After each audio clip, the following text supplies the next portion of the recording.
Welcome to the channel students. तो आज हम इस वीडियो में एक्सप्लेन करने वाले हैं पी ब्लॉक एलिमेंट्स में से ग्रुप नंबर 16 के बारे में। ग्रुप नंबर 16 में से जितने भी इम्पोर्टेंट रीजंस हैं, इम्पोर्टेंट की पॉइंट्स हैं, इंक्रीजिंग डिक्रीजिंग के ऑर्डर्स, रिएक्शंस, स्ट्रक्चर्स और NCERT and previous year problems हैं, वो सभी मैं आपको बता दूंगा। और साथ में एक प्रैक्टिस के लिए आपके सभी इंपॉर्टेंट क्वेश्चंस के बारे में मैं आपको बताऊंगा, वो सभी आप लोगों ने अच्छे से याद कर लेने हैं, सोल्व कर लेने हैं। बट उससे पहले आपको इस पूरी वीडियो को ध्यान से सुनकर इन सभी चीज़ों को अंडरस्टैंड करना है। तो इस वीडियो में आपका पूरा पी ब्लॉक में से ग्रुप नंबर 16 होने वाला है, तो प्लीज़ इसे ध्यान से सुन लीजिए और सभी चीज़ों को अंडरस्टैंड कर लीजिए, ठीक है। और डिस्क्रिप्शन बॉक्स में आपको ग्रुप नंबर 15 और बाकी के सभी चैप्टर्स की वीडियोस भी साथ में मिल जाएंगी, वो भी आप लोगों ने ज़रूर एक बार ज़रूर सुननी है और सभी रीजंस को अंडरस्टैंड करना है। आपका बोर्ड एग्ज़ाम बहुत ही अच्छा इसके साथ अटेम्प्ट हो जाएगा। तो इस पूरे ग्रुप में से मैं आपको कुछ इंपॉर्टेंट क्वेश्चन आंसर्स बताऊंगा। ये सभी क्वेश्चंस आपको वीडियो को देखने के बाद इन सभी के आंसर्स को एक्सप्लेन करना है, फिर ही आपको ये सभी रीजंस याद होंगे, ठीक है। तो अगर आप लोगों ने ग्रुप नंबर 16 या फिर ग्रुप नंबर 15 जितने भी ग्रुप्स हैं उनको अच्छे से याद करना है, तो प्लीज़ इन सभी प्रॉब्लम्स को पहले अच्छे से सोल्व करें, इनके आंसर्स को साथ में सोल्व करें, तो ही आपको ये सभी कुछ रीजंस जो हैं वो याद होने वाले हैं। तो स्टार्ट करते हैं इस पूरी वीडियो को, ग्रुप नंबर 16 को, ठीक है।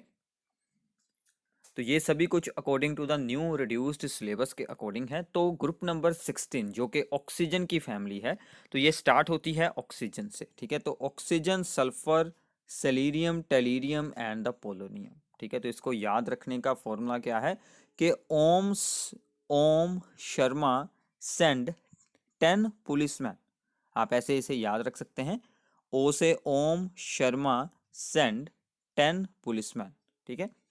तो इसकी जर्नल इलेक्ट्रॉनिक कन्फिगरेशन होती है NS2NP4। NS2NP4 इसकी जर्नल इलेक्ट्रॉनिक कन्फिगरेशन है। तो P में 4 इलेक्ट्रॉन्स हैं, 2 उसमें और ऐड हो जाएं तो ये स्टेबल हो जाएगा, ठीक है। सबसे पहले बात करते हैं एटॉमिक एंड आयनिक रेडियाई, ठीक है। इनके स्मॉलर होते हैं than the group number 15। Group number 15 से तो स्मॉलर ही होंगे, because along the period atomic radii decreases, but down the group ये इंक्रीज करता है फॉर द सेम रीजन जो हमने ग्रुप नंबर 15 में किया था। एक बात मैं आपको बता देता हूँ, आधे से ज़्यादा रीजन हमारे ग्रुप नंबर 15 वाले सेम होने वाले हैं, तो इसीलिए उनके आंसर्स आपको खुद बनाने पड़ेंगे, ठीक है। वो मैं आपको बताता रहूँगा, आगे की आगे आपको खुद ब खुद अंडरस्टैंडिंग हो जाएगी, ठीक है। तो इसमें क्या है कि अगर आपने एग्ज़ाम में पी ब्लॉक की सभी प्रॉब्लम्स को अच्छे से अटेम्प्ट करना है, तो एक बार वीडियो को सुनकर जो भी मैं आपको एक्स्ट्रा बातें बताऊंगा और सभी कॉन्सेप्ट्स को अंडरस्टैंड जरूर कर लें, ठीक है। तो एक बार अगर आप लोग इस 1 आवर या फिर आधे घंटे के लिए यहाँ पर हार्डवर्क करते हैं, तो उसके साथ आपका पी ब्लॉक का ये जो ग्रुप नंबर 16 या फिर 15 जो भी आप लोग अच्छे से यहाँ पर सुनेंगे, वो आपका बिल्कुल ही कंप्लीटली हो जाएगा, ठीक है। तो इसके बाद इसमें बात करते हैं आयनाइजेशन इंथैल्पी के बारे में। तो आयनाइजेशन इंथैल्पी में क्या होगा कि this is less than the group number 15। ये इंपॉर्टेंट है, ठीक है। ग्रुप नंबर 15 की आयनाइजेशन इंथैल्पी हाई होती है, क्योंकि वहां पर हाफ फिल्ड p ऑर्बिटल्स होते हैं। मैंने आपको बताया था कि p3 है, तो इसलिए उसकी आयनाइजेशन इंथैल्पी हाई रहेगी, ग्रुप नंबर 16 के एलिमेंट्स की लो रहेगी, ठीक है।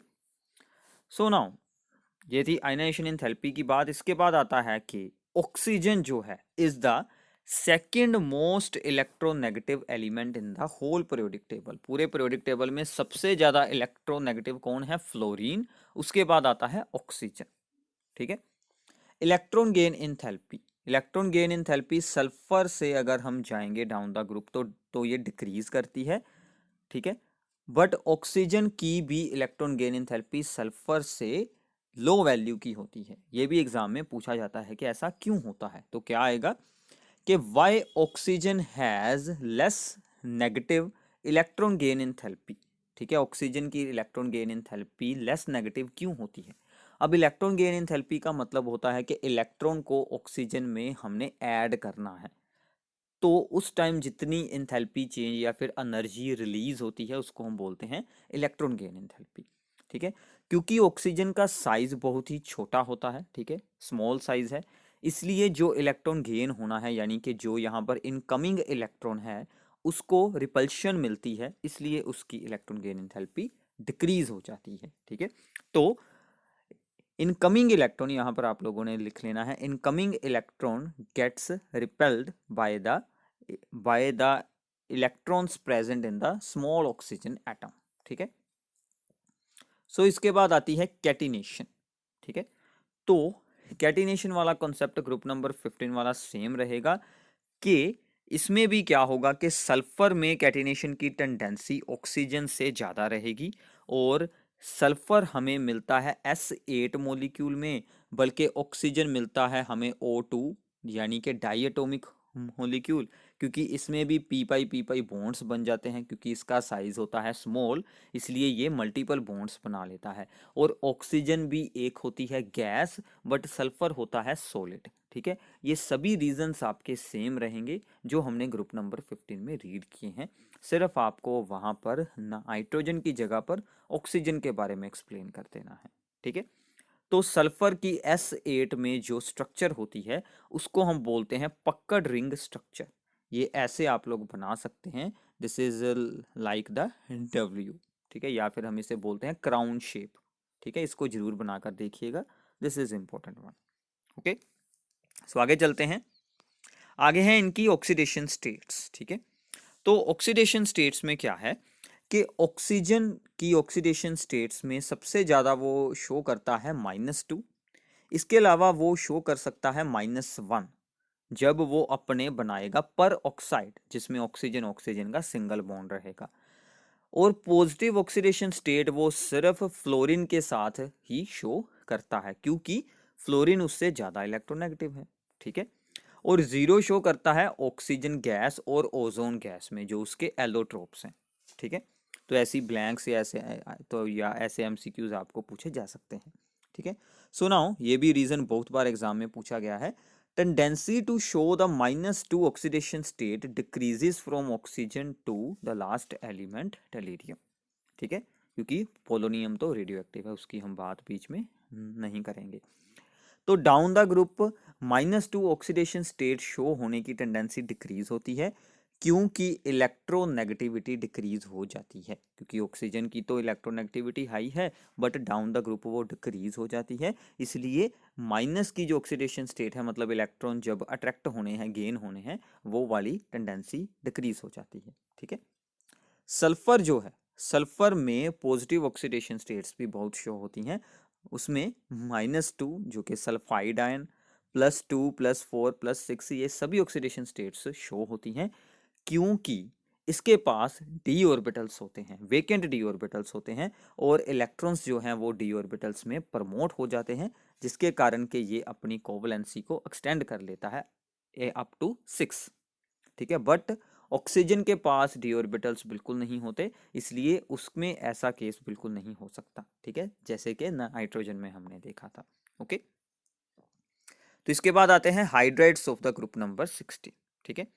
तो ग्रुप नंबर 16 में भी हाइड्राइड्स बनते हैं, जैसे कि H2O जब ऑक्सीजन हाइड्रोजन के साथ जुड़ता है, H2S जैसे कि हाइड्रोजन सल्फाइड, ठीक है। तो ये सभी इसमें हाइड्राइड्स बनते हैं, इनकी स्ट्रक्चर्स भी दो होंगे लोन पेयर्स और दो होंगे यहाँ पर bond pairs. Hybridization oxygen atom की रहेगी sp3, ठीक है। तो इसमें भी बॉन्ड एंगल डिक्रीज होगा फॉर द सेम रीजन, क्योंकि bond pairs move away from the central atom, so repulsions gets decreases, ठीक है, ये सेम रीजन रहने वाला है, ओके।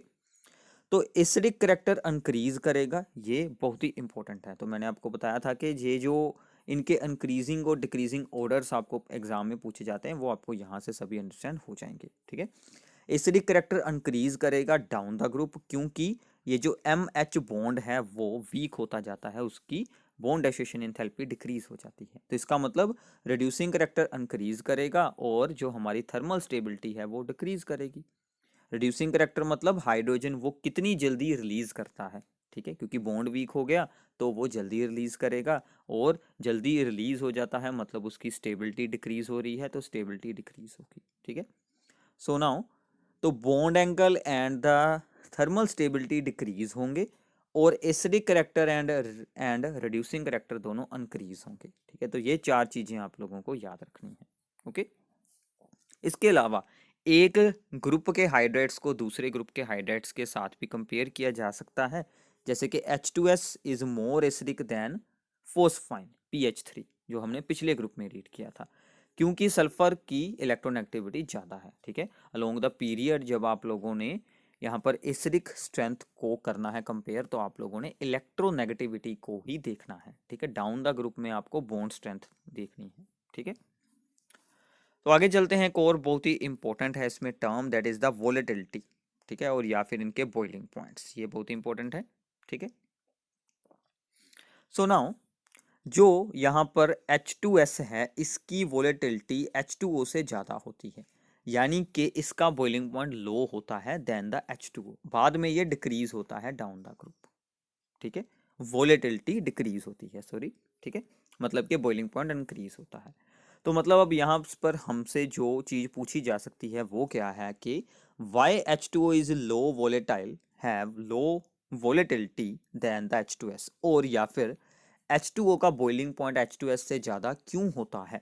ठीक है, या फिर क्या पूछा जा सकता है, ये बिल्कुल सिंपल वाला है कि H2O is liquid but H2S is gas. इन सभी का एक ही आंसर है कि ऑक्सीजन है स्मॉल इन साइज, इसलिए उसकी ज़्यादा इलेक्ट्रोनेगेटिविटी है, इसलिए H2O जो है वो हाइड्रोजन बॉन्डिंग बना लेता है बहुत ही स्ट्रॉन्ग वाली। H2S में ऐसा नहीं हो पाता, इसलिए H2S एक गैस है। ठीक है, उसका बॉइलिंग पॉइंट भी लो है, उसकी वोलेटिलिटी हाई है। वोलेटिलिटी का मतलब उसके वेपर्स जल्दी बन जाते हैं। ठीक है, तो इन सभी का सेम रीज़न है, ये सभी ही बहुत बार पूछे जाते हैं। इसके बाद आपको एक चीज़ ये भी पूछी जा सकती है कि ऑक्सीजन एंड Cl दोनों की इलेक्ट्रोनेगेटिविटी ऑलमोस्ट एक जैसी है, बट सिर्फ ऑक्सीजन ही हाइड्रोजन बॉन्ड बनाता है, Cl नहीं बनाता, क्योंकि ऑक्सीजन का साइज छोटा है, इसलिए उस पर इलेक्ट्रॉन्स की डेंसिटी ज़्यादा है। ठीक है, छोटा साइज होने के कारण ऑक्सीजन जो है वो हाइड्रोजन बॉन्ड्स बना सकता है, बट Cl से इतने ज़्यादा स्ट्रॉन्ग हाइड्रोजन बॉन्ड्स बिल्कुल नहीं बनते। ठीक है, ओके, तो आगे चलते हैं। आगे है स्ट्रक्चर ऑफ H2O2। कुछ और हाइड्राइड्स हैं जैसे कि H2O2 एंड H2S2। तो जैसे कि H2O2 की स्ट्रक्चर क्या होती है, इसकी स्ट्रक्चर रहती है स्क्यू स्ट्रक्चर। ठीक है, यानी कि ऑक्सीजन ऑक्सीजन में सिंगल बॉन्ड है, और एक हाइड्रोजन जो है वो यहाँ पर इस प्लेन में है, और दूसरा हाइड्रोजन इस प्लेन में है, और दोनों प्लेन्स में एंगल है 94 डिग्री का। तो ये भी आप लोगों ने याद रखनी है। ठीक है, ऐसे ही H2S2 की भी स्ट्रक्चर होती है सिमिलरली। ये होता है यहाँ पर हाइड्रोजन परऑक्साइड, ऐसे ही इसमें H2S2 बन जाता है। ठीक है, तो ये थे कुछ hydrides of group number 16। Okay, इसके बाद आते हैं ग्रुप नंबर 16 के ऑक्साइड्स। ठीक है, तो अब ऑक्सीजन को छोड़कर बाकी सभी ऑक्साइड्स बनाएंगे, क्योंकि वो ऑक्सीजन के साथ ही जुड़ जाते हैं। इसमें जितने भी इंपॉर्टेंट रीजन और स्ट्रक्चर्स हैं वो मैं आपको बता रहा हूँ, तो प्लीज़ साथ में अपने नोट्स बनाते जाएं, तो आपको अच्छे से अंडरस्टैंडिंग हो जाएगी। ठीक है, तो सबसे पहला है यहाँ पर, that is SO2 oxide. Important oxide है सल्फर डाइऑक्साइड, एक गैस होती है जिसकी के रेजोनेंस स्ट्रक्चर ये वाली है। एक सल्फर के साथ बनाए हैं ऑक्सीजन ने डबल बॉन्ड, और दूसरे के साथ है सिंगल बॉन्ड, और सल्फर पर एक है लोन पेयर और पॉजिटिव चार्ज, और ऑक्सीजन पर है नेगेटिव चार्ज। इन्हीं को हमने इंटरचेंज कर कर यहाँ पर बना देना है, तो ये बन जाएगी सल्फर डाइऑक्साइड की स्ट्रक्चर। ठीक है, अब इसमें ड्यू टू द रेजोनेंस दोनों SO बॉन्ड लेंथ, ये वाला और ये वाला, रेजोनेंस होने के कारण दोनों बॉन्ड लेंथ इक्वल होंगी due to the resonating structures. तो देखिए ये चीज़ अगर आप लोग बनाएंगे तो ही आपको आएगी। ठीक है, बनाकर इसको आप लोगों ने ज़रूर देखना है, तो आपको अच्छे से इसकी अंडरस्टैंडिंग हो जाएगी। ठीक है, इसके बाद इसमें सबसे इंपॉर्टेंट रीज़न है कि sulphur dioxide is a reducing agent.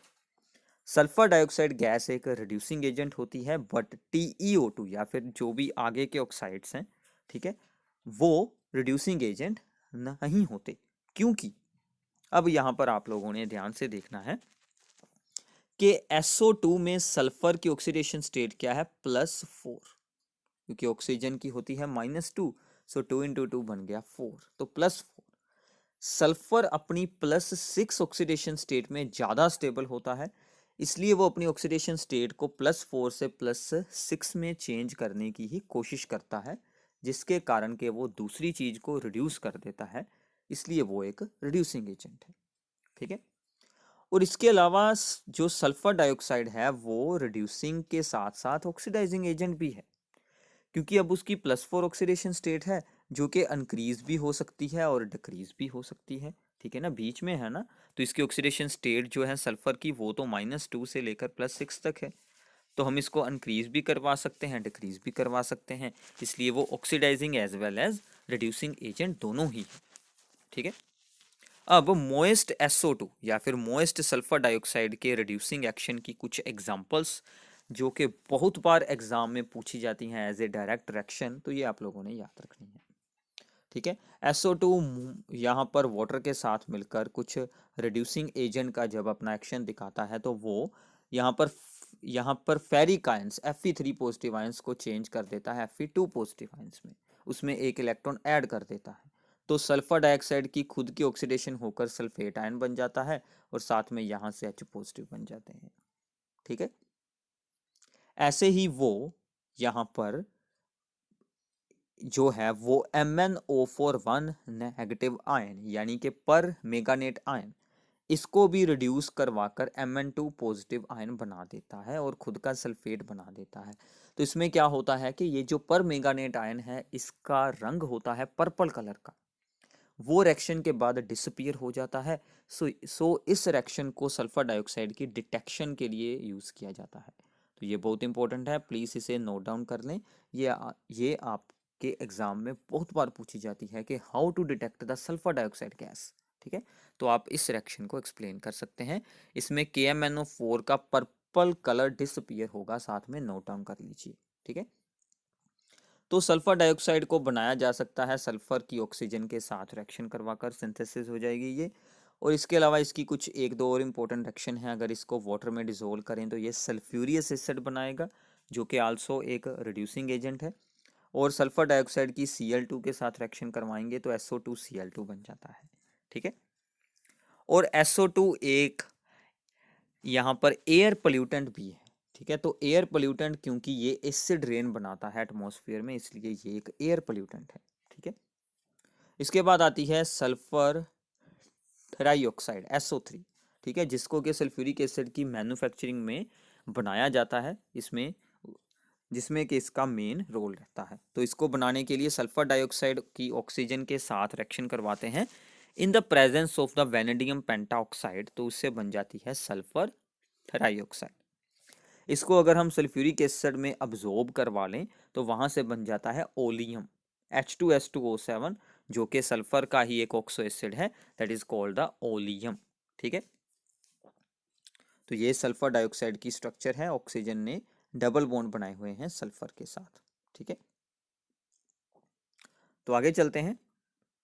That is halides of the group number 16। This is very very important. Oxygen सिर्फ फ्लोराइड्स बनाता है, क्योंकि बाकी जब वो Cl या किसी और Br के साथ जुड़ेगा तो वो ऑक्साइड्स कहलवाएंगे, क्योंकि सिर्फ फ्लोरीन की इलेक्ट्रॉनेगेटिविटी ही ऑक्सीजन से ज़्यादा होती है। ठीक है, और OF6 जैसे कंपाउंड्स बिल्कुल नहीं बनते, क्योंकि मैंने आपको बताया था कि ऑक्सीजन के पास d ऑर्बिटल्स नहीं होते, तो वो 6 फ्लोरीन एटम्स को अपने साथ नहीं जोड़ सकता। ठीक है, बट सल्फर जोड़ सकता है, तो सल्फर में 4 फ्लोरीन एटम के साथ बन जाता है टेट्राहलाइड SF4। इसमें सभी इलेक्ट्रॉन पेयर्स का अरेंजमेंट रहेगा राइगोनल बाइपिरामिडल, ये दोनों होंगे इक्वेटोरियल बॉन्ड्स और ये दोनों होंगे एक्सियल बॉन्ड, जैसे कि PCl5 में था। ठीक है, और इसमें हाइब्रिडाइजेशन रहेगी sp3t, और ज्योमेट्री क्या बनेगी सीसा, अगर हम इस लोन पेयर को हटा कर देखें तो। ठीक है, तो इसमें ये दोनों हैं इक्वेटोरियल बॉन्ड्स और ये दोनों हैं एक्सियल बॉन्ड्स, इसलिए सभी बॉन्ड्स इक्विवेलेंट बिल्कुल नहीं होते, 2 बॉन्ड्स अलग हैं और 2 बॉन्ड्स अलग हैं। ठीक है, क्योंकि 2 हैं इक्वेटोरियल और 2 हैं एक्सियल। ठीक है, और जो SF6 है ये एक इनर्ट कंपाउंड होता है, क्योंकि ये 6 फ्लोरीन एटम्स के साथ स्टेरिकली हिंड्रेड हो जाता है, प्रोटेक्ट हो जाता है, इसके आसपास किसी अटैकिंग रीजन के अटैक होने के लिए स्पेस ही नहीं बचती। इसका अरेंजमेंट ऑक्टाहेड्रल होता है। ऑक्टाहेड्रल में सभी के सभी बॉन्ड्स एक जैसे होते हैं, ठीक है। तो इसकी वाटर के साथ हाइड्रोलाइसिस बहुत ही मुश्किल होती है। ये बहुत बार पूछा जाता है कि इसकी हाइड्रोलाइसिस क्यों नहीं होती, बिकॉज ये स्टेरिकली प्रोटेक्टेड है विद 6 फ्लोरीन एटम्स, ठीक है। इसलिए इसे बहुत सारी जगहों पर यूज किया जाता है एज ए इनर्ट कंपाउंड, ठीक है। तो उस पर भी आपको प्रॉब्लम पूछी जा सकती है। ओके, सो आगे चलते हैं। कुछ और इम्पोर्टेंट इनके बारे में पॉइंट्स हैं, जैसे कि इसमें है कि SCl6 मतलब फ्लोरीन तो अटैच हो सकते हैं, बट Cl6 जोड़ने मुश्किल हैं, क्योंकि जो Cl का साइज है वो फ्लोरीन के मुकाबले काफ़ी ज़्यादा है। तो एक सल्फर एटम 6 क्लोरीन एटम को अपने आसपास नहीं रख सकता, इसलिए 6 Cl के साथ जो सल्फर का कंपाउंड स्टेबल नहीं बनता due to large size of the Cl atom. So 6 Cl atom जो हैं वो सल्फर के आसपास नहीं आ सकते, उसको सराउंड नहीं कर सकते। SO3 की डाइपोल मूवमेंट 0 होती है। क्यों? उसकी आप लोगों ने स्ट्रक्चर को अगर ध्यान से देखा होगा तो मैंने आपको कहा था कि बनाइए स्ट्रक्चर्स, जहां पर भी आती हैं साथ में उसे आप लोगों ने ड्रॉ करना है, तो आपको अच्छे से आ जाएंगी। तो अब यहाँ पर डाइपोल मूवमेंट के साइन रहेंगे पॉजिटिव टू नेगेटिव, क्योंकि ऑक्सीजन की इलेक्ट्रोनेगेटिविटी हाई है, तो सभी की सभी डाइपोल मूवमेंट्स ऑपोजिट हैं, तो इसलिए जो रिजल्टेंट मिलेगा वो हमें ऑलमोस्ट 0 मिल जाएगा। तो ये आप लोगों ने अब साथ में बनानी है अगर ये वाला रीजन आपको एग्जाम में पूछा जाता है तो, ठीक है। नाउ इसके बाद है कि SH6 is also not known. Sulphur के साथ 6 हाइड्रोजन भी नहीं जुड़ सकते, क्योंकि +6 ऑक्सीडेशन दिखाने के लिए हमें इलेक्ट्रॉन्स को डी ऑर्बिटल्स में प्रमोट करना पड़ता है। उसके लिए हमें कोई इलेक्ट्रोनेगेटिव एलिमेंट की ज़रूरत होती है, जैसे कि फ्लोरीन है। बट हाइड्रोजन की तो इलेक्ट्रॉन एक्टिविटी काफ़ी लो है, इसलिए इलेक्ट्रॉन्स की प्रमोशन हो पाना मुश्किल होता है, ठीक है। फिर आता है ब्लीचिंग एक्शन। सल्फर डाइऑक्साइड का ब्लीचिंग एक्शन होता है, क्योंकि वो जब वाटर के साथ रिएक्ट करती है तो वो नेसेंट हाइड्रोजन रिलीज करती है। तो इसका जो ब्लीचिंग एक्शन है वो इसकी रिड्यूसिंग प्रॉपर्टी होने के कारण है, इसलिए इसका ब्लीचिंग एक्शन होता है टेम्परेरी, ठीक है। मतलब जब किसी चीज का रंग हट जाएगा इसके साथ ब्लीच होने के साथ, उसकी वापस जब एटमॉस्फेयर में जाकर ऑक्सीडेशन होगी, ऑक्सीजन के साथ रिएक्शन होगी, तो उसका रंग फिर से दोबारा उसमें आ जाएगा। तो ये बात आप लोगों ने याद रखनी है, ठीक है। तो इसके बाद आगे चलते हैं, डाई ऑक्सीजन के बारे में कुछ बातें रीड करते हैं, ठीक है। तो डाई ऑक्सीजन यानी कि ऑक्सीजन गैस जो होती है नॉर्मल, ठीक है। सो नाउ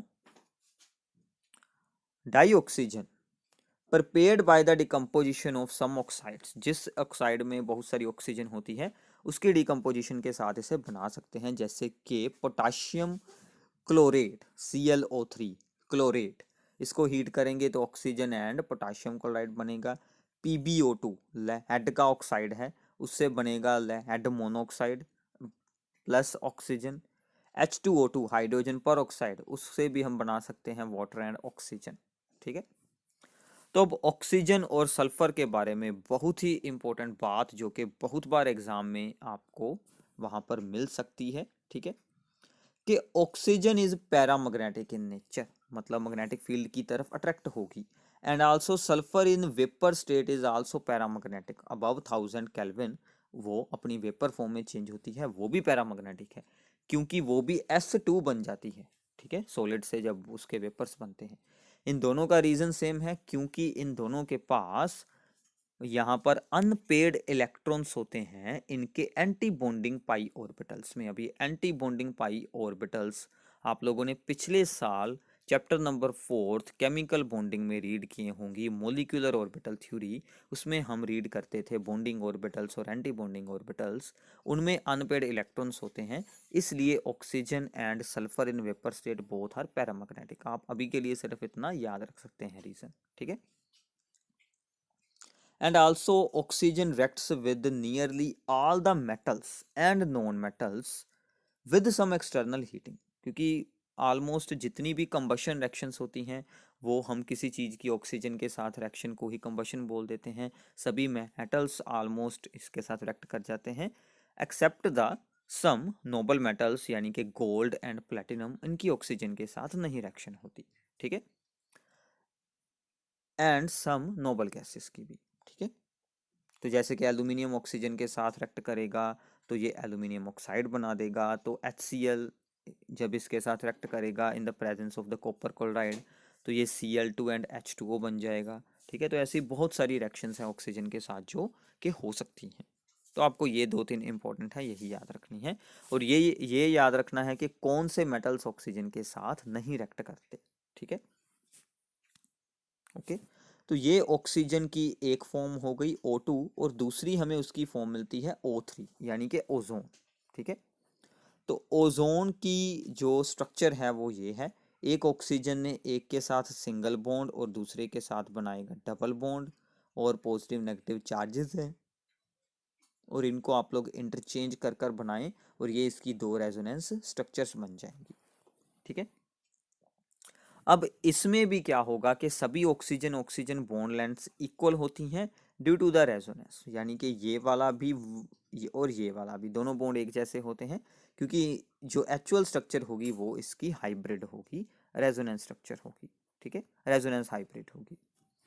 अब ना ओजोन फॉर्म कैसे होती है, ओजोन बनती है जब ऑक्सीजन गैस यूवी रेज के साथ रिएक्ट होकर ये ओजोन बना देती है, ठीक है। ओजोन एक पावरफुल ऑक्सीडाइजिंग एजेंट है, ये बहुत ही इंपॉर्टेंट बात है, ये भी पेपर में बहुत बार पूछा जाएगा। And ozone is thermodynamically less stable then oxygen, इसकी स्टेबिलिटी ऑक्सीजन से लेस होती है।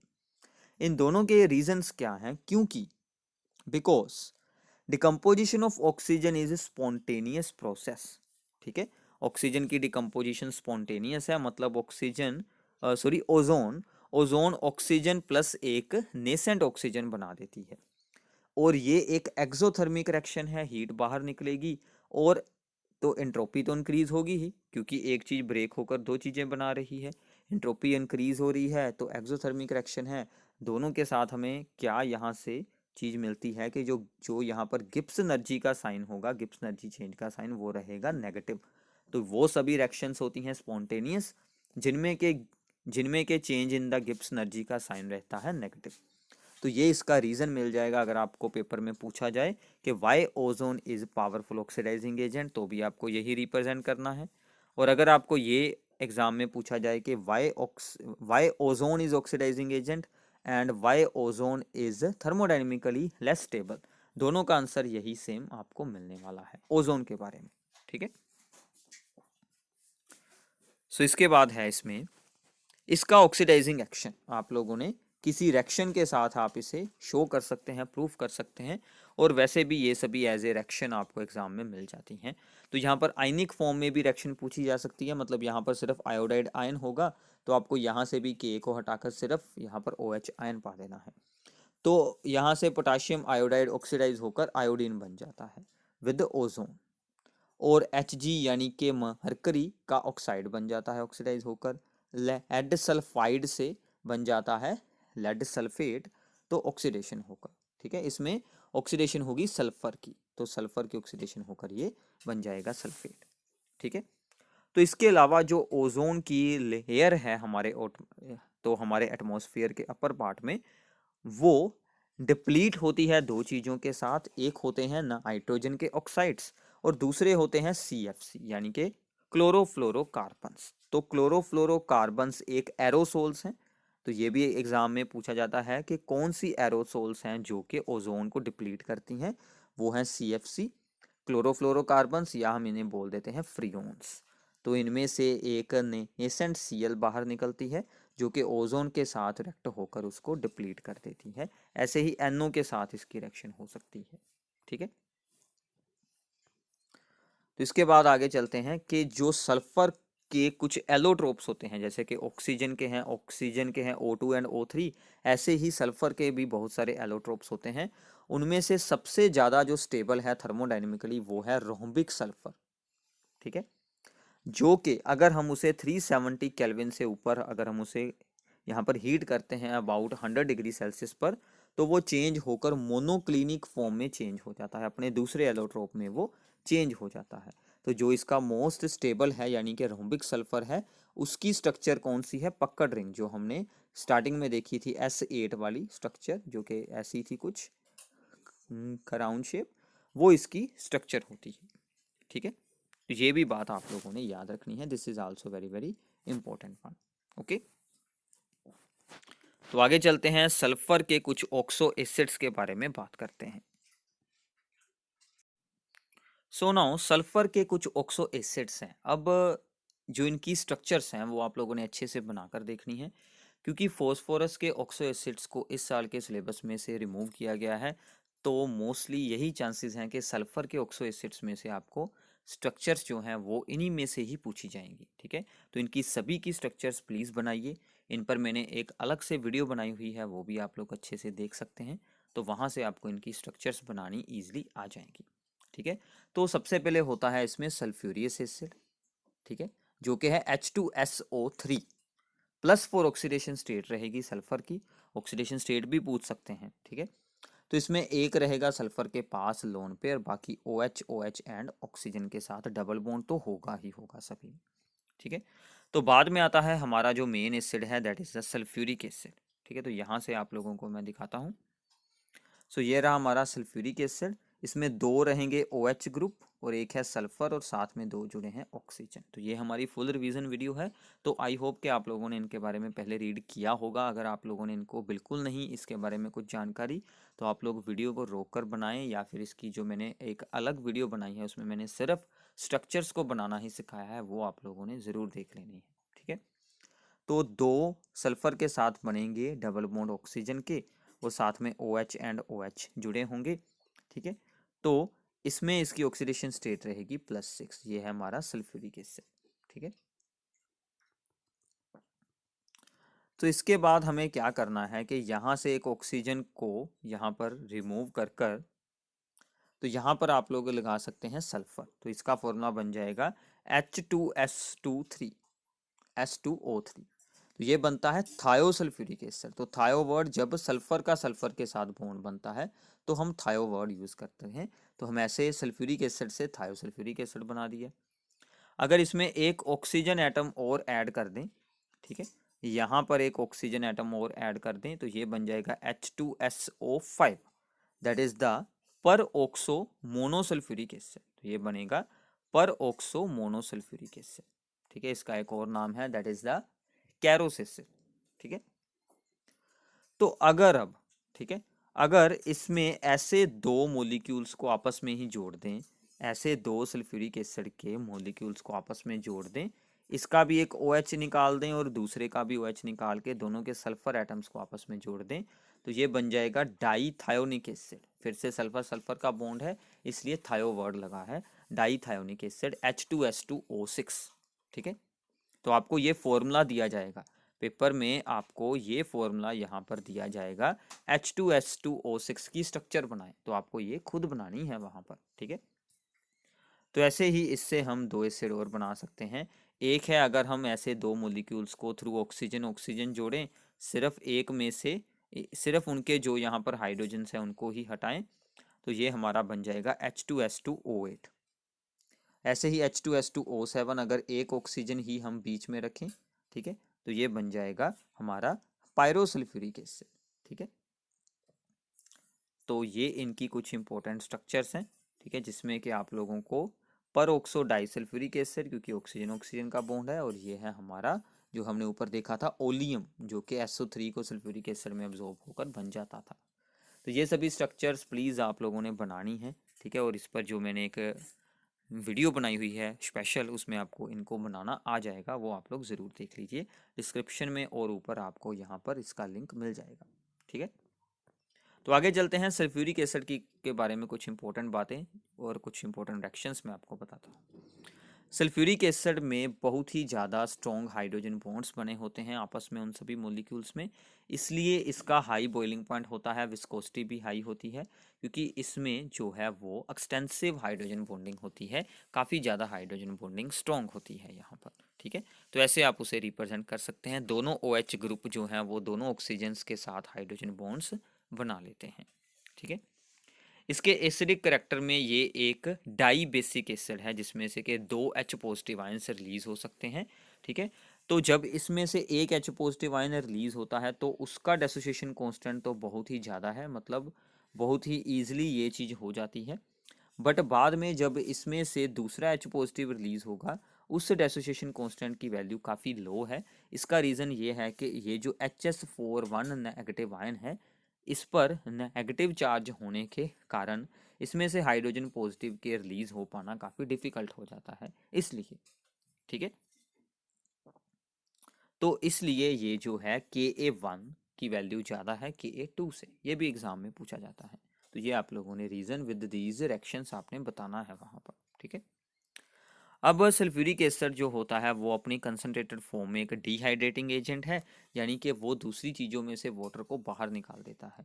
ठीक है, तो जैसे कि शुगर में अगर हम ऐड करते हैं कंसनट्रेटेड सल्फ्यूरिक एसिड, तो वो क्या करेगा, उसमें उसका कार्बन एंड वाटर बना देगा, और ये जो वाटर भी एसिड खुद ही अब्जॉर्ब कर लेगा, तो उसको ब्लैक कलर में चेंज कर देगा, उसकी चेयरिंग हो जाएगी। सो चेयरिंग ऑफ द शुगर हो जाएगी। ये भी रिएक्शन एग्जाम में बहुत बार पूछी जाती है। इसके अलावा जो सल्फ्यूरिक एसिड एक स्ट्रॉन्ग ऑक्सीडाइजिंग एजेंट है, hot and concentrated sulphuric acid भी एक ऑक्सीडाइजिंग एजेंट है। इसकी एग्जांपल्स और इसकी रिएक्शंस भी एग्जाम में बहुत बार पूछी जाती हैं, जैसे कि पिछले ग्रुप में था कि नाइट्रिक एसिड एक ऑक्सीडाइजिंग एजेंट है। तो मैं आपको एक सिंपल सी बात बताता हूँ, जो मैंने आपको साथ में जो प्रैक्टिस के लिए क्वेश्चंस दिए हैं, असाइनमेंट दिया है, उसको अगर आप लोग साथ में सोल्व करेंगे तो ही आपको ये सभी रीजंस याद होंगे। ठीक है, तो इससे क्या बनेगा, कार्बन से बन जाएगी CO2। ठीक है, और इसकी खुद की बन जाएगी सल्फर डाइऑक्साइड। ठीक है, और सल्फर की ऑक्सीडेशन होकर तो सल्फर डाइऑक्साइड ही बनाएगा, ये अपनी भी सल्फर डाइऑक्साइड बना देगा और इसकी भी सल्फर डाइऑक्साइड बना देगा। फॉस्फोरस से बनाएगा फॉस्फोरिक एसिड और अपनी बनाएगा सल्फर डाइऑक्साइड, और कॉपर से बनाएगा कॉपर सल्फेट। तो मैंने आपको बताया था, एक साइड की बैलेंसिंग को याद कर लीजिए, दूसरी आपकी खुद ब खुद सोल्व हो जाएगी। ठीक है, तो ये था आपका ग्रुप नंबर 16। ठीक है, कंप्लीट। तो ये वीडियो अब आप लोगों ने अपने सभी फ्रेंड्स के साथ शेयर करनी है, और ये है इसमें से कुछ इंपॉर्टेंट क्वेश्चन, जिनके के आपको PDF फाइल नीचे डिस्क्रिप्शन बॉक्स में मिल जाएगी। प्लीज़ इन सभी के आंसर्स आप लोगों ने अब खुद सोल्व करने हैं। ठीक है, प्लीज़ इन्हें आप लोगों ने खुद सोल्व करना है, तो प्लीज़ इन्हें खुद सोल्व करें, और इसके साथ आपको ये सभी रीजंस जो हैं वो याद हो जाएंगे। ठीक है।